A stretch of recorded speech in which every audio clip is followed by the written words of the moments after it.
Então agora nós passamos a palavra para Sandra Borba Pereira, que apresentará o painel do eixo Trabalho, Evangelização em Marcha. Sandra Borba Pereira é evangelizadora, coordenadora da infância e da juventude do Conselho Federativo Nacional da Federação Espírita Brasileira. Com vocês, Sandra Borba Pereira. Boa tarde a todos, a todas, aqueles que nos acompanham, aqueles que seguem o Facebook, enfim, a todo esse conjunto de espíritos comprometidos com a tarefa da evangelização, a nossa saudação. Gostaríamos de registrar inicialmente o nosso agradecimento à Federação Espírita do Rio Grande do Sul, para que nós pudéssemos estar aqui, meio acabado é verdade, mas, né, com a felicidade de compartilhar.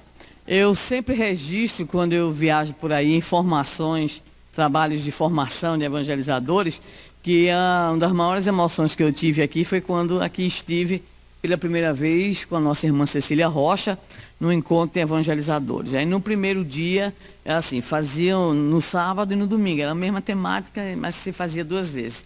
No primeiro dia eu vi 400 evangelizadores juntos, eu tive assim uma palpitação. Nunca tinha visto tanto evangelizador junto na minha vida. No outro dia tinha o dobro. Aí eu quase infarto. E eu fiquei impressionada, porque de fato nós temos no Rio Grande do Sul essa referência, né, de companheiros que de fato estão na vanguarda, estão mantendo acesa a chama e estão dando continuidade. E quando recebemos o convite do Fabiano, da Thaís, do Gabriel, da Elizabeth, enfim, de todo o grupo gestor da Federação Espírita do Rio Grande do Sul, imediatamente nem pensamos, vou. Aí depois eu lembrei, nosso aniversário do marido, e aí, vai dar divórcio? Aí eu falei para ele disse, não, é para o Rio Grande do Sul? Vá. Vá.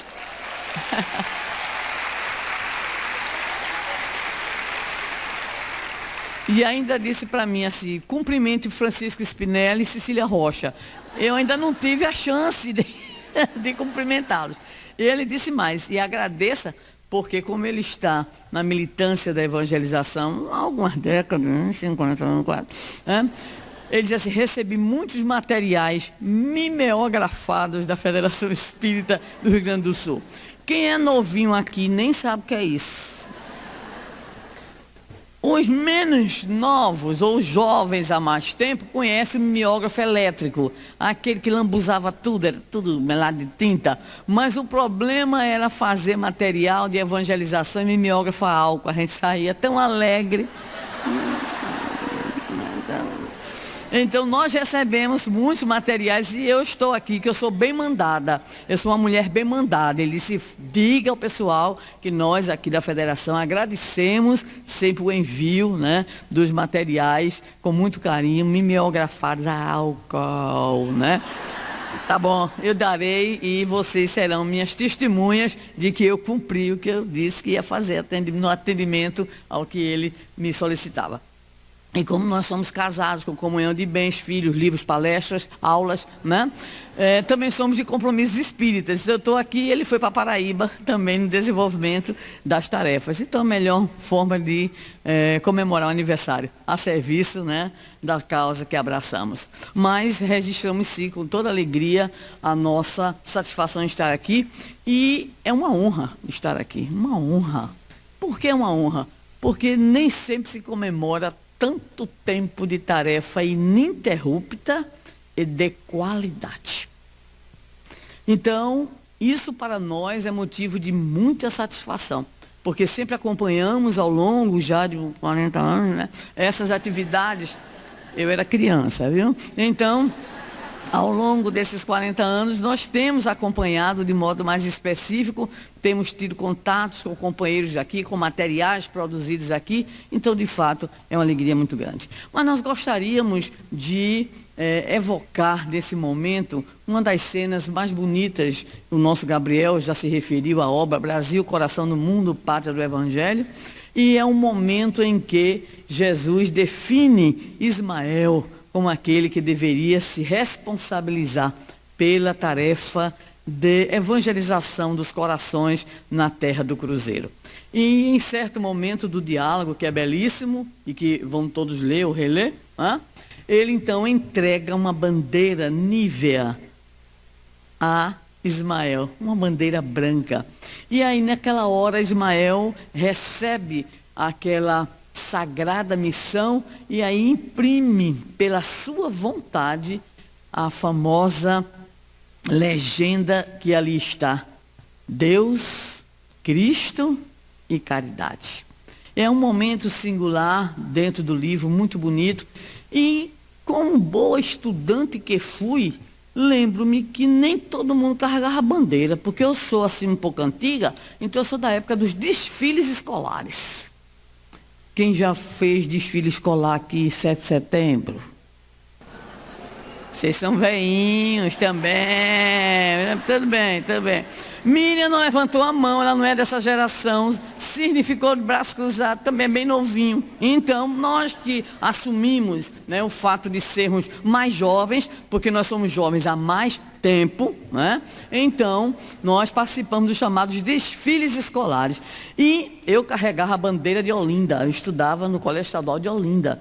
E lembro-me que havia uma briga, porque todo aluno queria levar. E aí a direção da escola dizia: nada disso. Aluno mal comportado? Não. Aluno com nota baixa? Não. Aluno omisso? Não.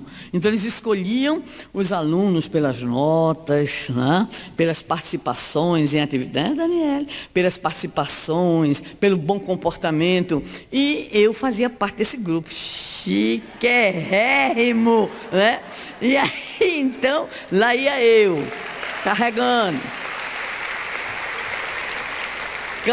a bandeira de Olinda. Ainda me lembro que quando tinha, na época, né, que fazia-se a chamada vigília cívica, só Jesus no comando, né?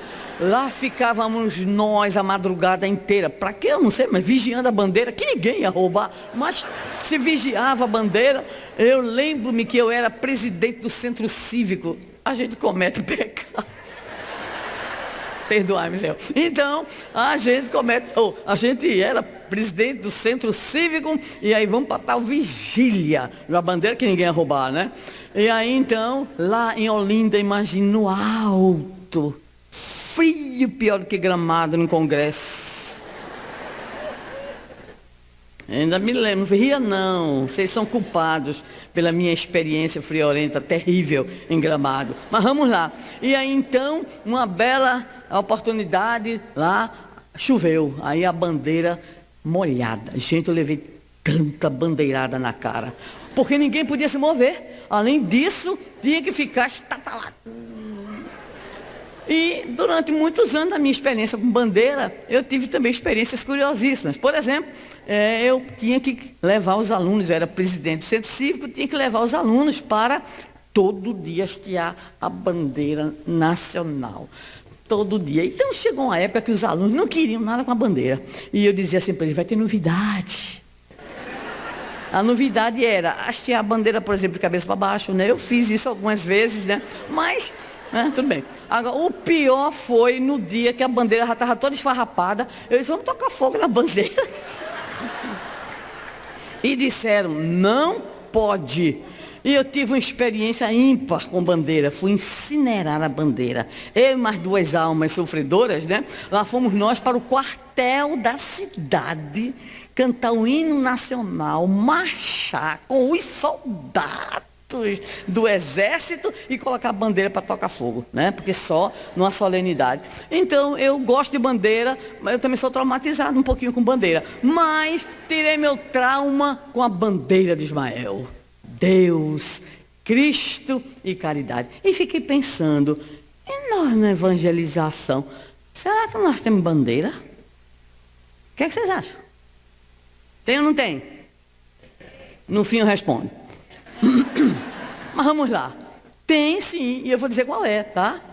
Mas preste atenção, a mesma regra funciona para outros campos. Por exemplo, Jogos Olímpicos, quem entra com a bandeira do país é um atleta que é reconhecido pelo seu talento, não é isso? Pela sua história de vida, não é qualquer um, não é qualquer perna de pau que vai entrar com a bandeira. Então, há sempre uma espécie de critério daquele que conduz a bandeira, como se fosse de fato alguém que merecesse ali estar em função de valores. Então, vamos lá. Se Ismael desfraudou a bandeira, Deus, Cristo e caridade. A grande pergunta é, e nós, o que é que estamos desfraudando? Há uma mensagem belíssima dentro do conjunto das nossas mensagens de evangelização. No mastro, a bandeira da renovação. Reportando-se o autor espiritual ao fato de que a Federação Espírita Brasileira, por sinal, instigada pela Federação Espírita do Rio Grande do Sul, em 1975, tendo assim iniciado toda a discussão avaliativa em torno da prática evangelizadora, culminando com a proposição da campanha nacional inicialmente e posteriormente campanha permanente de evangelização espírita infanto-juvenil. Então, de fato, a bandeira está desfraudada, né? E essa bandeira diz respeito ao trabalho da evangelização que nestes rincões, né? Nós aqui estamos comemorando 70 anos de evangelização. 2014, comemorávamos na Federação Espírita Brasileira a instalação de núcleo de evangelização infantil em 2014. Né? E essas datas, elas têm não apenas uma referência histórica, elas têm uma simbologia muito importante. E a simbologia, sem dúvida alguma, mais importante que nós encontramos quando localizamos esta bandeira, este estandarte, é dizer que se nós chegamos a 100 anos da evangelização infantil, FEB, outras instituições provavelmente também terão a mesma data de comemoração. Quando nós identificamos os 70 anos aqui da criação simbólica das escolas de evangelização por Francisco Spinelli, é porque alguém começou, mas uma palavrinha importante que o nosso Gabriel colocou muito bem na sua fala. Outros continuaram. Porque começar é fácil. Nós temos aquilo que no Nordeste chamamos de fogo de palha. Vamos, né? Quando a gente ingressa no movimento espírita, então pronto, a gente já se tornou orador que nem Divaldo, médio que nem Chico Xavier. É uma felicidade, né? Então, quando as primeiras dificuldades surgem, os primeiros problemas, as incompreensões, inclusive dos companheiros, dos confrades de jornada, aí a gente diz assim, não foi para isso que eu vim, não era exatamente isso que eu pensava, porque ainda entre nós existem os iludidos. Quais são os iludidos? Que nós teremos todas as condições de realizar os trabalhos que desejamos, com toda a compreensão do mundo, com todo carinho, reconhecimento e aplauso. Ou seja, somos alienados mesmo. Muitas e muitas vezes por não fazermos a devida leitura da realidade. O movimento espírita é movimento de homens. E sendo movimento de criaturas humanas, sempre será, ou durante muito tempo será ainda, um movimento marcado pelas nossas próprias dificuldades e pelas nossas próprias imperfeições. Mas esse trabalho de continuidade tem a ver com algo importantíssimo que registramos. Alguém, em algum lugar, instituições, movimentos, grupos, pessoas, todas essas representações permanecem a bandeira içada no mastro da renovação. Ou seja, sempre que houver alguém instalando, alguém recuperando um trabalho de evangelização, alguém preocupado em manter uma qualidade possível na tarefa, alguém arregimentando, alguém formando, então nós temos a esperança de que mais 70 e mais 70, e se nós olharmos a história do cristianismo, nós vamos contar aí 100, 200, 1000 anos, até que de fato a obra do Senhor ela ocorra inicialmente em nossos próprios corações. Então o evangelizador, ele é o condutor na sua área, na sua prática do estandarte da evangelização. É ele que levanta a bandeira da evangelização. É ele que muitas vezes solitário, num grupo espírita, vai lá, enfrenta às vezes grupos reticentes ou resistentes e quer implantar. E que começa a chamar pessoas, enfim, que começa a semeadura da boa semente do Evangelho à luz dos princípios espíritas. Esse é aquele que carrega consigo o estandarte, o lábaro, a bandeira da evangelização. Igualmente como as instituições que prosseguem, como a Federação Espírita Brasileira, a Federação Espírita do Rio Grande do Sul, e eu tenho que dizer que a Federação Espírita do Rio Grande do Norte também, tá? Porque quando ela foi fundada, na sua fundação, 92 aninhos completou a Federação Espírita Potiguar. Lá estava então a escola mista Dr. Leocádio José Correia, que o pessoal do Paraná perguntou: gente, aliás, foi eu que sou nordestina, gente, né? Por que aqui é Dr. Leocádio José Correia, que é o nome do Paraná? Para você ver o amor que existe entre nós, tá? Então, o que ocorre é que foi fundada uma escola lá, já desde o nascimento da federação, com a preocupação de ter o trabalho da evangelização. Mas vejam bem, gostaríamos de fazer um rápido recorte para algumas questões que possam nos auxiliar na compreensão dessa temática, né? Evangelização em marcha, a bandeira da evangelização desfraudada, o evangelizador como aquele que é o condutor da bandeira, é aquele que vai permanecer fiel, porque aqui nós temos um pouco mais de 1.000 pessoas. Isso significa que nós temos esperança no movimento espírita, esperança no Brasil espírita, esperança no mundo de regeneração. E a primeira perguntinha: por que a gente se tornou evangelizador espírita? Qual foi a razão?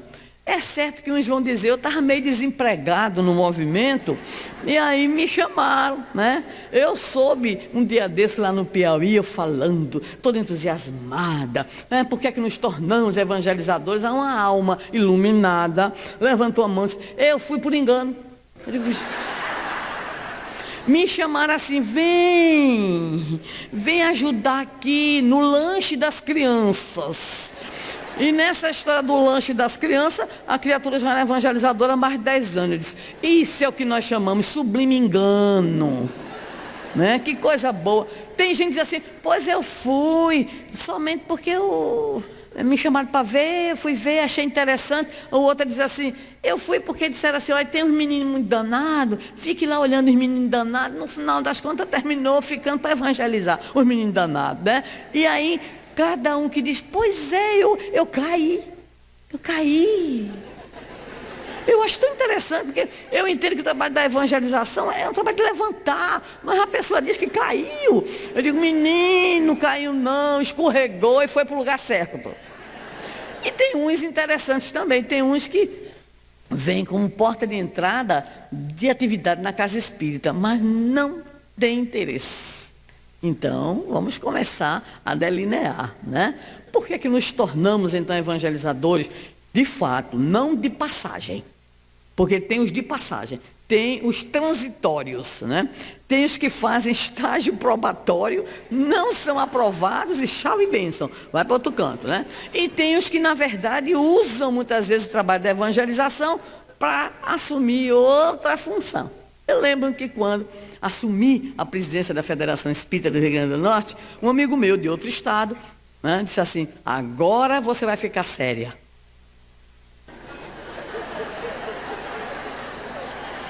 Meus irmãos, eu tive que usar todo o meu senso evangélico, que não é muito grande, mas olhei para a cara da criatura e disse: como?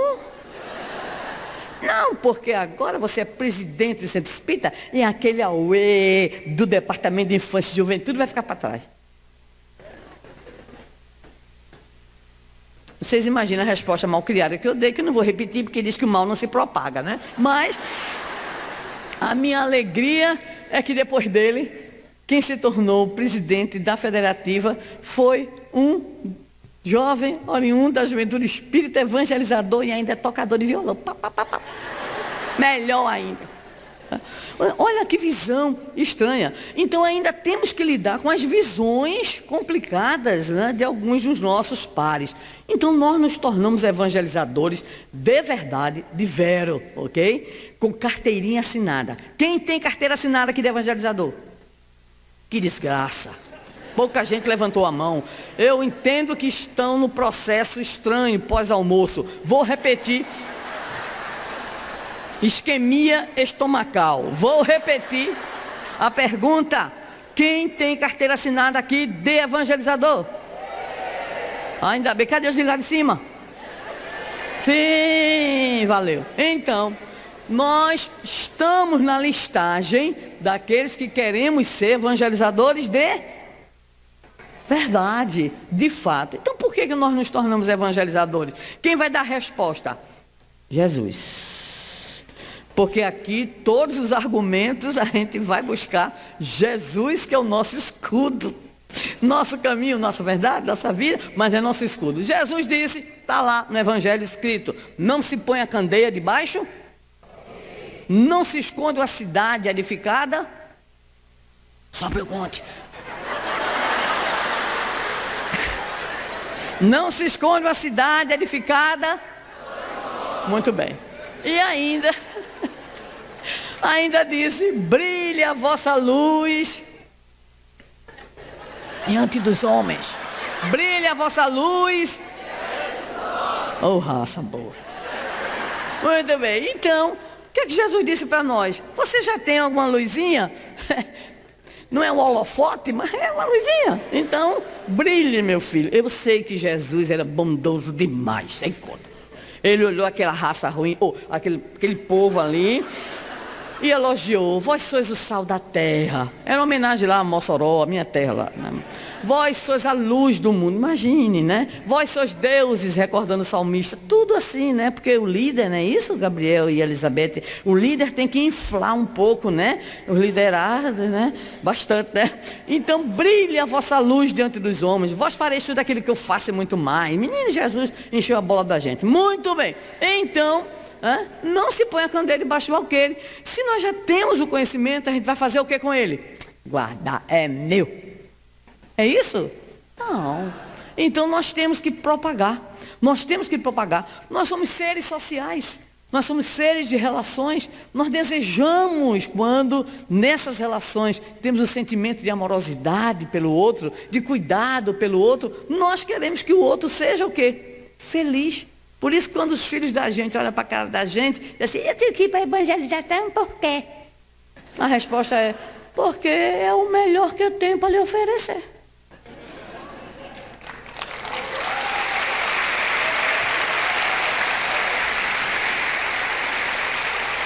E quando a época dessa, eu ouvi de um jovem, hoje evangelizador, que quando criança era uma peça tão rara, uma peça tão boa, que a família toda foi para a terapia. Imagina como era a criatura.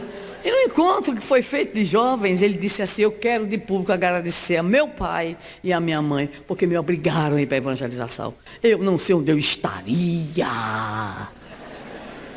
Eu não sei onde eu estaria, porque devo à evangelização os meus freios e ao mesmo tempo hoje os meus ideais. Olha, depois que eu ouvi isso, é que eu não me incomodo que alguém seja contra. Pode ser contra, eu continuo dizendo que nós temos que, obviamente, com jeitinho, né? Quando é nordestino, mais jeitinho ainda, para poder dar aquele sentido gostoso que a evangelização deve ter, prazeroso, de agradabilidade que a evangelização deve ter. Então nós nos tornamos também evangelizadores, porque nós o quê? Somos seres de amor, de amorosidade. E nós queremos então que o outro também o quê? Também receba essa luz, essa felicidade, tudo aquilo que o Espiritismo pode traduzir na nossa vida. Eu sou um espírito muito endividado, claro, né? E aí, então, quando eu reencarnei, minha mãe já estava no movimento espírita. Minha mãe era filha de Maria, aquela que andava com um negocinho. E minha irmã teve uma doença tão grave que o médico chegou para ela e disse assim, medicina não faz mais nada aqui. A senhora procura um centro espírita, no interior, há mais de 60 anos. Ela olhou para o doutor e disse assim, o senhor está me mandando para a casa do diabo, de Satanás. E ele disse, bem, não é nem Satanás, nem casa do diabo, mas se a senhora quiser salvar a sua filha, vá. E mãe que é mãe, já de antemão, com uma semana de antecedência, parabéns para todas as mães. Ela disse assim, para salvar minha filha, eu vou até lá. E que bom que ela foi lá e ficou. Porque era médium, inclusive. Então, quando eu reencarnei, já reencarnei o quê? Mamãe espírita. Mamãe espírita igual a Sandrinha dentro da evangelização espírita infantil, desde os 6 anos de idade. Doida para pecar. Louca para fazer o que não devia. Né? Adolescente, então, fala-me Jesus, os convites do mundo, e eu, é aqui que eu quero ir, aí a consciência não deixava, é isso que eu quero fazer, aí a consciência dizia, não faz, né? E aí, então, nós podemos dizer em nós mesmos, a evangelização operou o quê? Milagre. Eu gosto da sinceridade do gaúcho.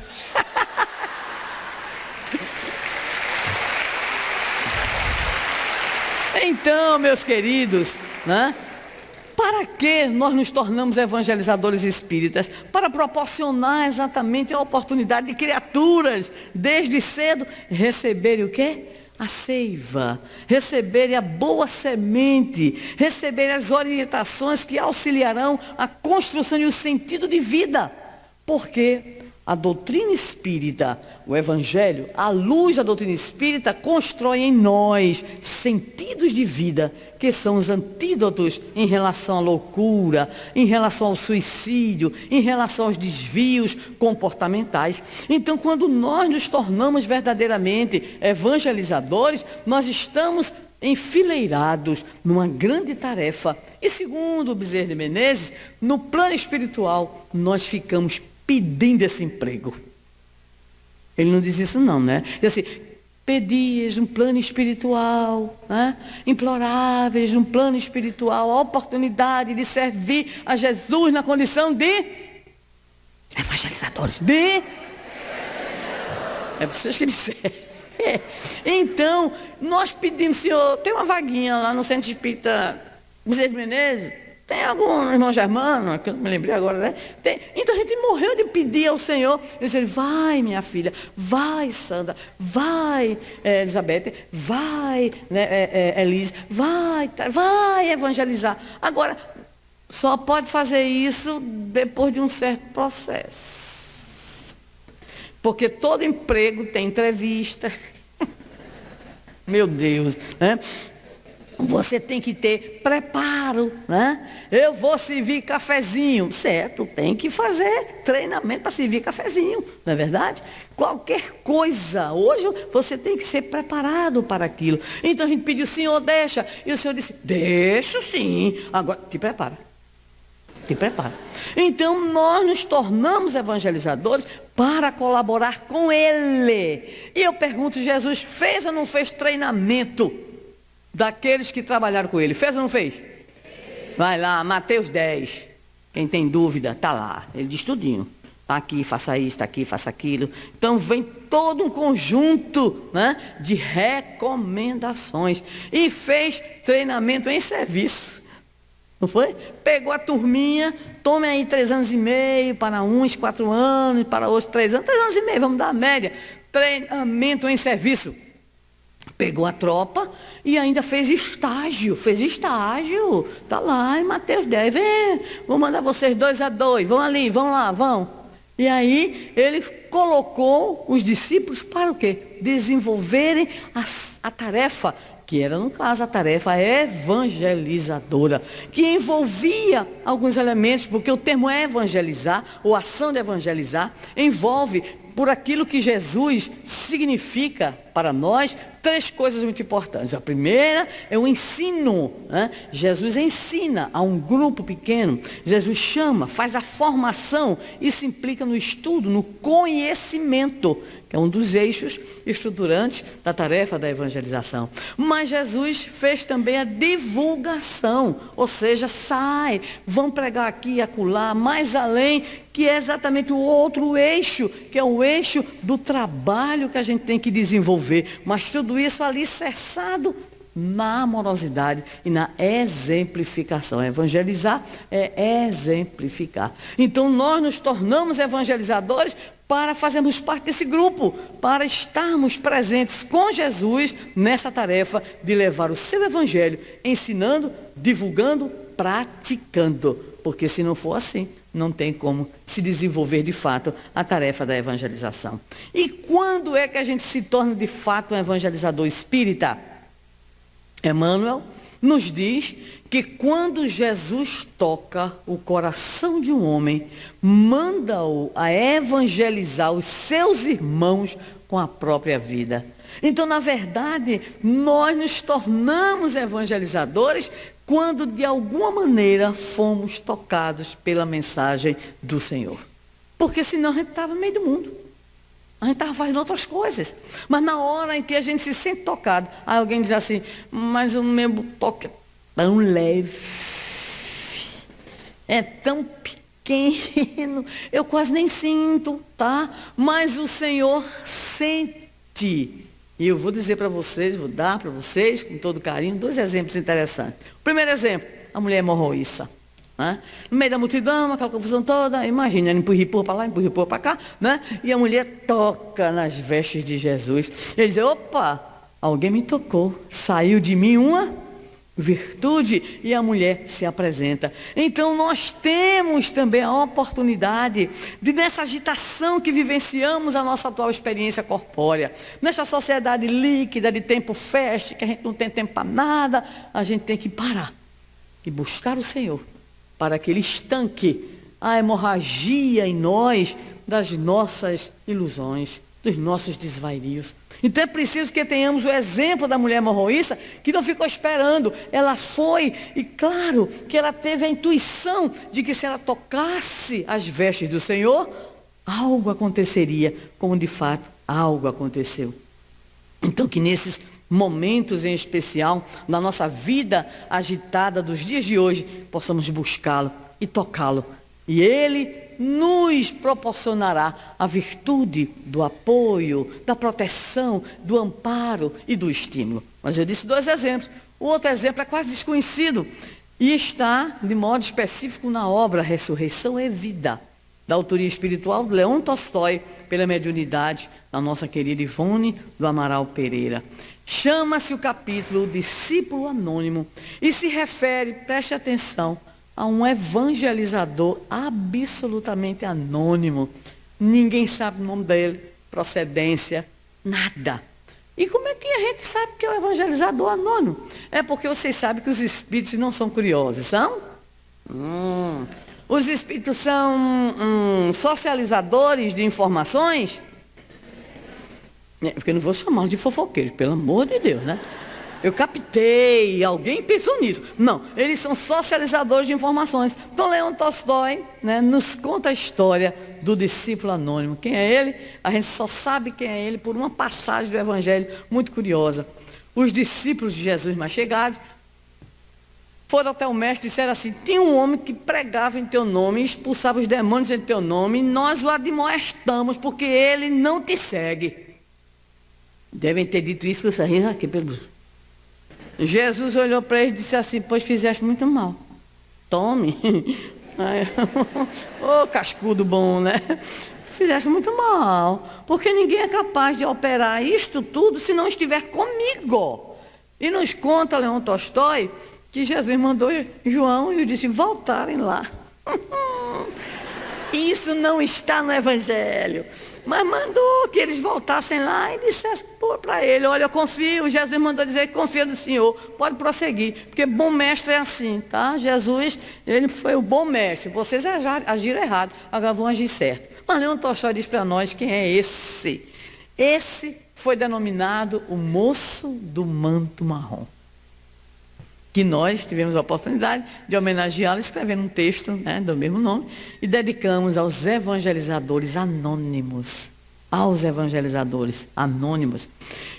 E aí então esse moço do manto marrom, ele estava presente no átrio da casa de Jairo, que teve a filha curada por Jesus. Lembra da história? Tálita, a menina não morreu, a menina dorme, acorda a menina. E ele estava no ato, também confusão, gente para lá, gente para cá. E diz que tem uma hora que Jesus se vira. E quando Jesus se vira, o manto de Jesus bate no moço do manto marrom. O manto de Jesus. Ele então percebe naquele jovem alguém diferente. E esse alguém diferente estabelece com o Senhor a conexão pelo olhar sensível. Eles se olham e Jesus como que estende as mãos no processo de benção, abençoando-o. E segundo os relatos, ele prosseguirá fazendo um trabalho belíssimo de evangelização. Reunia as crianças e fazia pergunta: quem quer conhecer a história do príncipezinho que desceu do céu por amor aos homens em sofrimento na terra? E os meninos, eu quero. Contação de história. Não era conte mais, mas era o moço do manto marrom. E os meninos se reuniam em torno dele e ele tocava alaúde, epífano.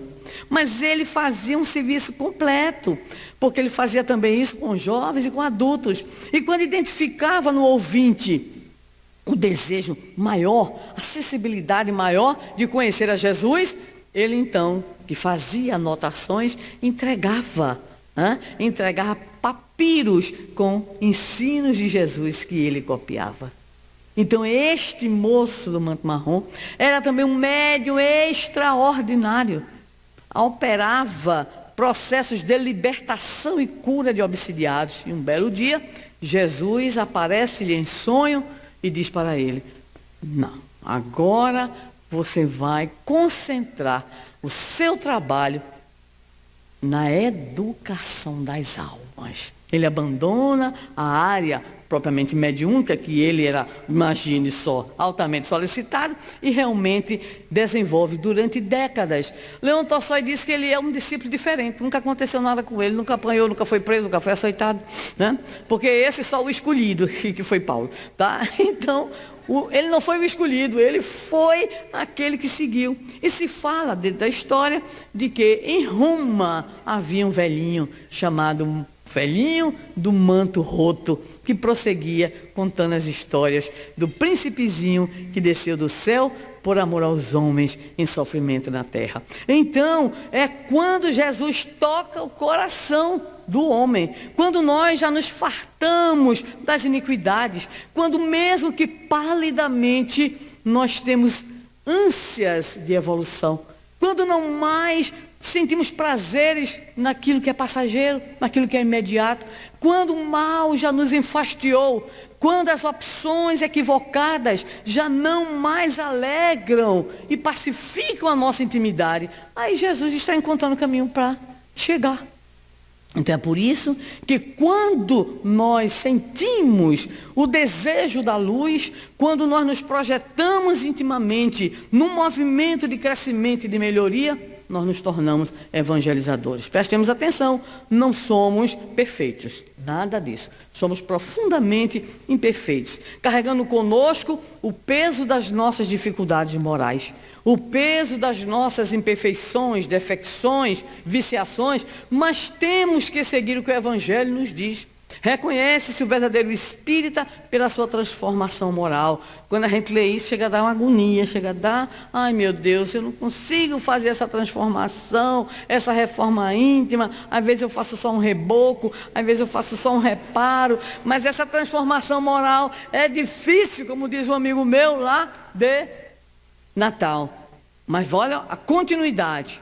Pelos esforços que emprega no sentido de domar as suas más inclinações. Então o evangelizador não é o perfeitão, é o esforçado.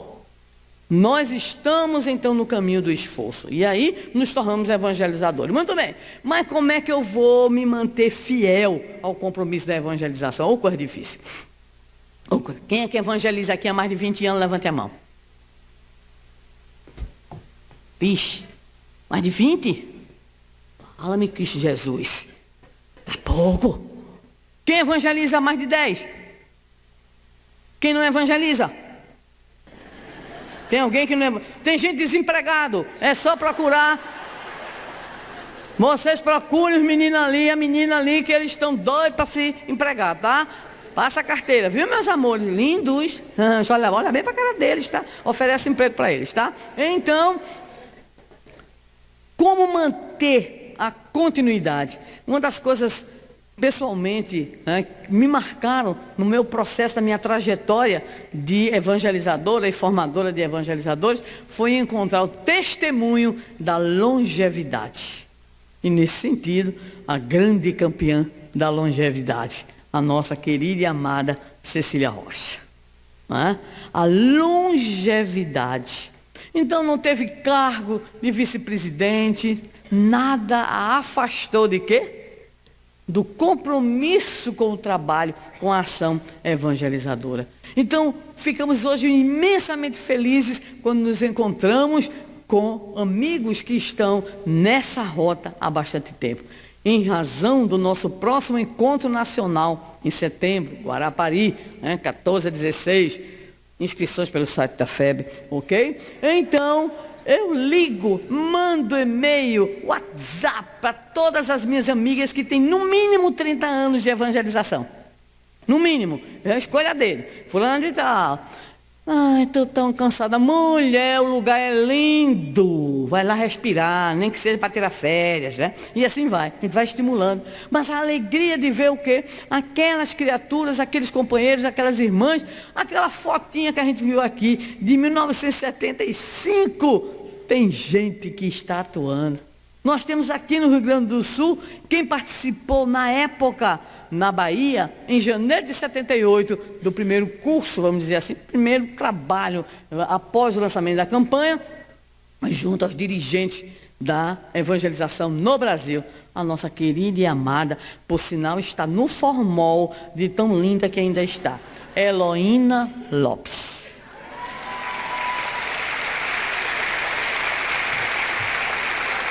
Heloína Lopes, a mulher que não precisa de nada para falar, para contar a história, precisa de nada, só ela. Até hoje eu tenho inveja cristã. Sabe o que é inveja cristã?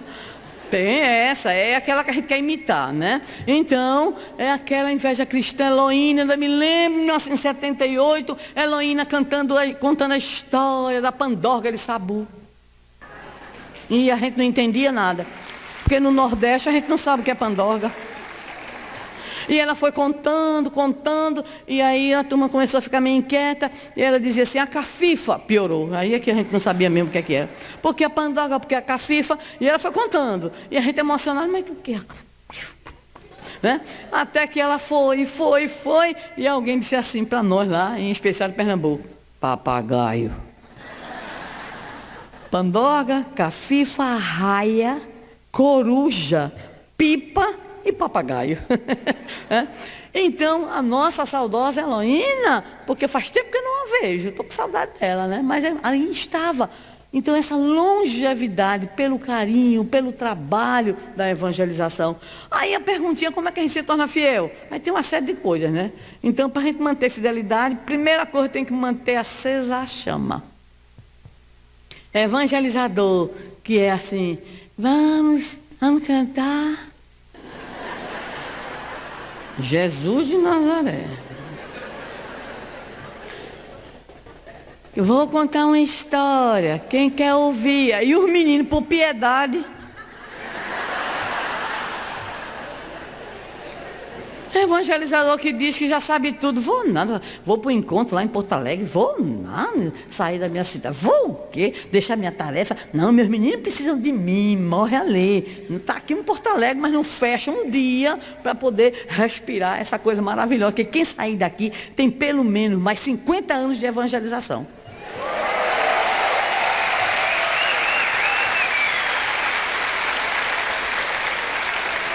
Deixa eu fazer minhas contas.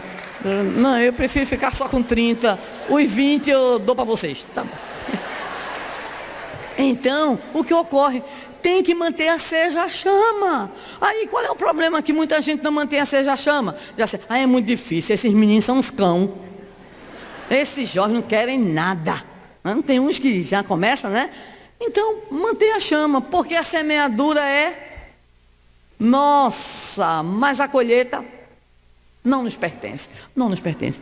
A nós compete a tarefa, mas os frutos, não nos pertence. É o Senhor que vai, o trabalhador divino que vai. Primeiro é Ele quem prepara a leira, como nos diz Emmanuel, né? Nos dá as sementes, a gente vai lá, comer com má vontade, às vezes, com preguiça também, desatento, mas a gente vai. E o Senhor fica só esperando, vamos lá, o que é que vai dar nisso, né?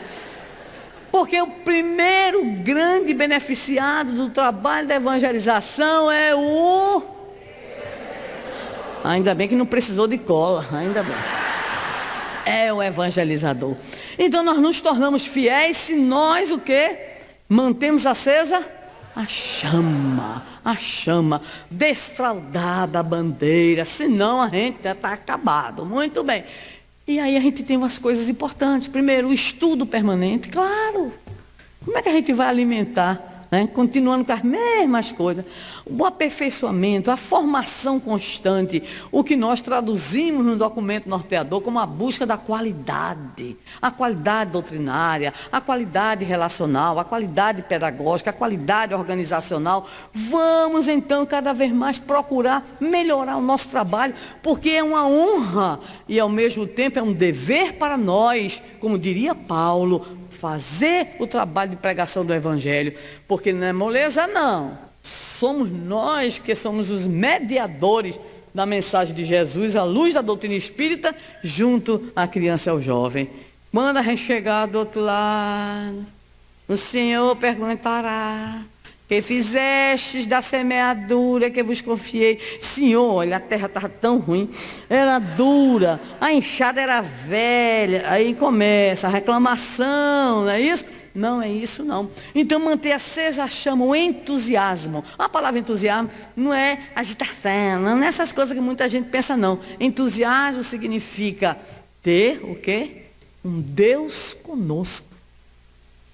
Os gregos diziam que toda ocupação só ia para frente se um Deus estivesse ali inspirando aquela pessoa. Olha aí. Então o entusiasmado é alguém que tem Deus dentro dele, no sentido de quê? De que ele se renova, né? De que ele vai, de que ele tem garra, de que ele se renova. Baixa boa vontade. Não, boa vontade é porta de entrada, só. Depois é o quê? Estudo. Não existe evangelizador nota 10. A Fergs não dará passagem de ida, por exemplo, para Dubai, tá? Num concurso de ida, porque fica logo lá, né? Para concurso evangelizador nota 10. Não tem, só existe um. Jesus. Pronto, nós não somos, tá? Então, o que ocorre? É permanente formação. Tanto esforço, muitas vezes, de núcleos espíritas, de órgãos de unificação, da federativa. Vamos fazer oficina, formação. Meu Deus, é tão cansativo. Passar o dia todinho. Então, tem tudo que é desculpa, porque a criatura está o quê? Amolentada, né? Amolentada, adormecida, tá? Está o quê? Está sem viço, sem entusiasmo. Então nós nos tornamos fiéis ao compromisso assumido, renovando constantemente o quê? A nossa responsabilidade. Senhor, estou aqui, presente. Todo dia tem chamada. Todo dia de evangelização tem chamada, tá? Então a chamada não é, foi para a evangelização? Não, não é não.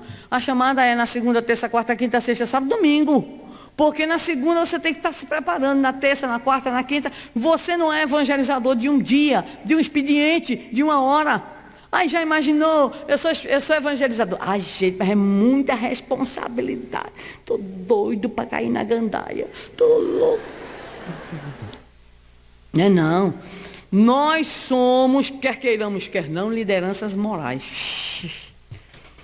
Tem dia que dá desespero, mas é verdade. Eu passei uma experiência terrível. Eu fui para a ponta do continente, lá é São Miguel do Gostoso, né? São Miguel, lá na ponta. Eu fui com meus filhos, né, na Semana Santa, vou com os meninos, tudo. Aí tinha até quadriciclo. Aí eu fui andar de quadriciclo, né? Toda enxerida, coisa e tal. E tem a ponta, mas a ponta mesmo. E meus filhos disseram, vamos mãe, vamos. E fomos nós. Lá é toda, né, vestida com essa brancura total, mas eu fui, né, vestida, coisa e tal. Quando eu digo, ai, estava vendo uma solenidade, um casamento. Lá na ponta do continente, que coisa linda. Aí eu fui passar, eu vou lá ver, né?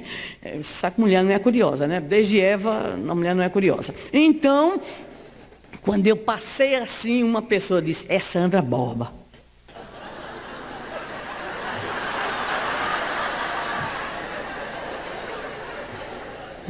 Eu disse para mim mesmo, eu estou doida.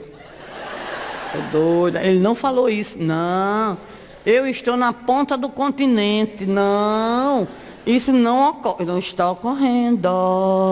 Pronto, e subi, um montezinho, eu subi, né? E fiquei lá vendo, lindo a paisagem. O danado do homem não chegou perto de mim.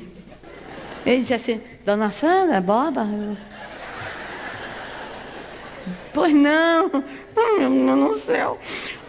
Aquele programa de televisão que a Sara faz, não está mais não, né? Está não, meu amigo. A emissora foi vendida, foi comprada por um padre, ele expulsou a mim e ao pastor, né? Então, aí quando eu voltei, meu filho disse assim, mãe, eu não acredito, a senhora conhece alguém aqui em São Miguel do Roxo? Não, meu filho, mas como a mamãe é pública, então o homem me conhece, ele veio falar comigo. Então eu fiquei pensando assim, meu Deus, que responsabilidade. Meu Jesus, já pensou se eu estivesse em alta velocidade no quadriciclo, atropelando os... Já pensou se eu estivesse vestida inadequadamente? Topless nordestino? Olha que loucura. Eu espero que essas palmas não sejam para eu fazer, mas tudo bem. Já pensou se eu estivesse sentadinha ali nos múltiplos bares, com uma lourinha na minha frente, a famosa cervejinha, né? E eu fiquei pensando, eu entrei em crise existencial. Passei algum tempo deprimida, assim uns 20 minutos aproximadamente, né? Porque eu fiquei pensando, meu Deus, como é grave. É grave não, é gravíssimo. É gravíssimo. Então, para a gente se manter fiel, não é fácil. Porque todos nós temos os nossos momentos dark. Tem hora que dá um desespero na gente. Tem hora que, meu Senhor, onde foi que eu amarrei meu jegue, né? Meu Deus, não aguento, Senhor, é muito peso, é muita exigência, é muita pressão. Você não pode falhar, você tem que ser, parece que perfeitão o tempo todo, né? E isso me faz lembrar, muitas vezes nós temos que ter aquele processo de autorreconhecimento. A Miriam colocou para nós aqui, nos seus slides lindíssimos, né? Então, alto isso, alto aquilo, meu Deus do céu. Eu ia acrescentar, ela botou alto perdão, não botou? Muito bem, eu ia dizer, auto-piedade, Senhor. Senhor, tende piedade de mim, que sou frágil, né? Mas o Senhor fará conosco o que fez com aqueles discípulos, que quiseram fugir da raia. Na hora que a multidão seguiu, o Senhor, né, tinha lá mais de 5 mil homens, e só tinha 5 mil homens, devia ter umas 10 mil mulheres, cada mulher carregando uma criança, pelo menos, mais 10 mil crianças, enfim, né? E aí, aquela multidão, os discípulos foram para ele e disseram assim, Senhor, espera essa multidão que nos acompanha desde manhã para que possam ir às aldeias comprar comida. Jesus olhou para eles e disse assim, deem vocês de comer a eles. Eu penso que os discípulos pensaram, o Senhor surtou nesse momento. Como é que eles iam dar, né? Aí disse, mas Senhor, aí o Senhor passou logo o surto, né? E o Senhor disse assim, tá bom, o que é que tendes? 5 pães, Senhor, e 3 peixes. E o Senhor disse, manda. E fez aquele festival gastronômico, que inclusive estimula muito os espíritas, que serão reconhecidos por muito comerem. Nunca vi povo para comer mais que espírita. Comer, aí é uma pessoa, olha, tem sempre o chamaram espírito de porco. Uma vez me perguntou assim, pois é, Jesus fez aquilo tudo, e as sobras? Tu acha? Eu disse, menino, vocês acham que as sobras ficaram no deserto? O porco botou no bolso, o porco botou na roupa, o porco levou para comer, que é isso? Então, por que essa imagem? A imagem que eu quero trazer não é o dos pães não, que já tem gente pensando no intervalo para comer, não é isso. A imagem que eu trago nesse momento é, olha a pergunta que Jesus fez para eles. O que é que vocês têm? 5 pães, 3 peixes. E foi o que Jesus fez. Multiplicou. Então, quando a gente estiver para baixo, porque evangelizador também tem seu dia, né, terrível. Tem seu dia escuro. Tem a noite escura de São João da Cruz. Ele passa pela noite escura. Então tem que fazer assim, ó. Levanta, sacode a poeira, dá a volta por cima. Porque o Senhor pergunta só, o que é que você tem? Senhor, hoje eu não tenho nada. Mas o Senhor vai nos dizer assim, mas valeu. Mas está no posto de serviço. É isso que a gente quer dizer para vocês nessa hora. Mesmo que a gente não tenha nada, a gente esteja no posto de serviço. E o Senhor nos encontrará. Finalmente, nós vamos encontrar as exortações no Evangelho segundo o Espiritismo, capítulo 20, item Missão dos Espíritas, o Espírito Erasto, nos dizendo da necessidade de mantermos toda essa fé na presença de Jesus na nossa vida, do nosso compromisso. E nós gostaríamos, em linda mensagem, Missão dos Espíritas, apenas de situar alguns pontinhos rápidos, em que ele diz para nós que nós devemos seguir adiante, que nós não devemos nos importar com aqueles que não queiram nos ouvir, que nós devemos seguir sim, e ele vai dizer em dado momento, marcha, pois, avante, falange imponente pela tua fé. Diante de ti, os grandes batalhões dos incrédulos se dissiparão, como a bruma da manhã aos primeiros raios do sol nascente. E nos dirá mais adiante, arme-se a vossa falange de decisão e coragem, mãos à obra, o arado está pronto, a terra espera, arai. Essa é a tarefa do evangelizador. Está cansado? Estou. Está meio se decepcionado? Estou. Está bem para baixo? Estou. Mas eu estou no posto de serviço. E quando a gente se mantém no posto de serviço, a gente se renova. A gente chega às vezes para fazer uma tarefa, né? Pior do que arroz de quinta. Não é de terceira não, pior do que arroz de quinta, né? Cansado, estrupiado, desanimado, deixamos não sei quantos problemas em casa, todos que estamos aqui deixamos problemas, preocupações, senões. Quando a gente chegar em casa mais tarde, amanhã, estão lá eles. Você foi, mas nós estamos aqui. Eles continuam. Mas a nossa disposição íntima será outra. Então, por isso, nos diz mais uma vez o Espírito Erasto: ide e agradecei a Deus a gloriosa tarefa que Ele vos confiou. Olha aí. Então, nós estamos exatamente na tarefa. E o nosso desejo sincero nas comemorações de 70 anos é de que permaneçamos na tarefa, carregando os nossos fardos, nossas preocupações, nossas decepções também, mas carregando principalmente a certeza de que é uma honra estar aqui. É uma honra termos aceito o convite. É uma honra podermos estar aqui compartilhando, ombro a ombro, lado a lado, a esperança em dias melhores. Para finalizar, desejamos trazer aos irmãos uma mensagem belíssima, porque essa mensagem tem a ver com um pensamento que, temos certeza, todos que aqui estão, esse pensamento vai acompanhar cada um. Está participando desse encontro estadual. O que é que isso significa para mim? Essa é a grande pergunta. Estímulo. Essa é a resposta. vontade de prosseguir, desejo de cada vez melhorar, porque nós temos uma certeza que nos acompanha e que nos foi dita por Cecília Rocha, a mim e a muitos companheiros. Nós sabemos da nossa pequenez, mas sabemos que a tarefa é grandiosa.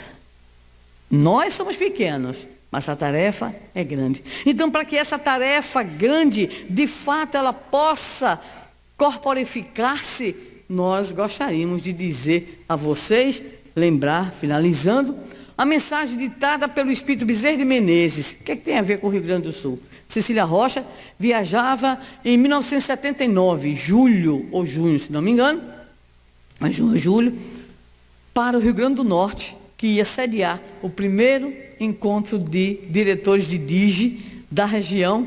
Após, então, a campanha foi o grande lançamento da campanha, foi o primeiro momento de reunir o Nordeste todo. No ar, ela teve um princípio de infarto.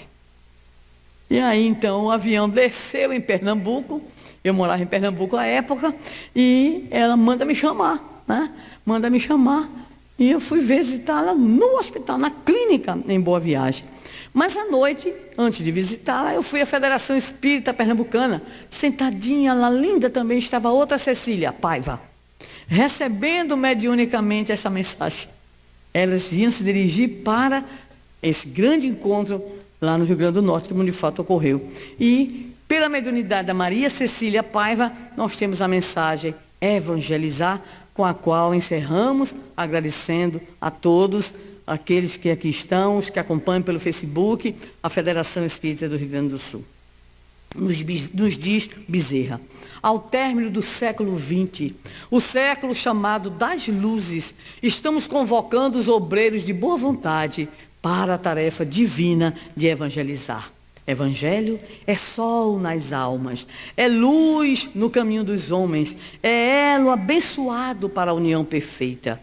Evangelizemos nossos lares, meus filhos, doando à nossa família a bênção de hospedarmos o Cristo de Deus em nossas casas. A oração em conjunto torna o lar um santuário de amor, onde os espíritos mais nobres procuram auxiliar mais e mais, dobrando os talentos de luz que ali são depositados.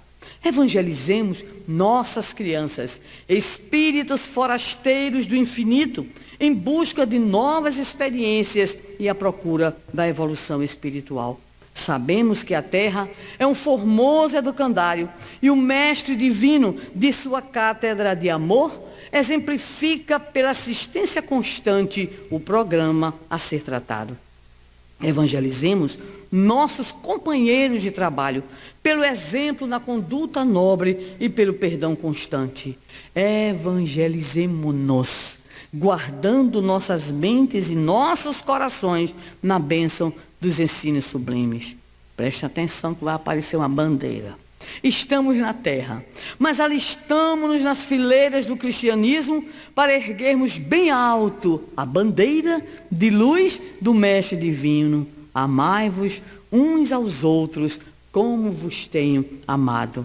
Evangelizemos. Os tempos são chegados. Os corações aflitos pedem amparo e os desesperados suplicam luz. Há um grito que ressoa pelo infinito. Pai, socorre-nos. Filhos, somente por meio do Evangelho, vivido à luz da doutrina espírita, encontrará o homem a paz e o caminho do amor nobre.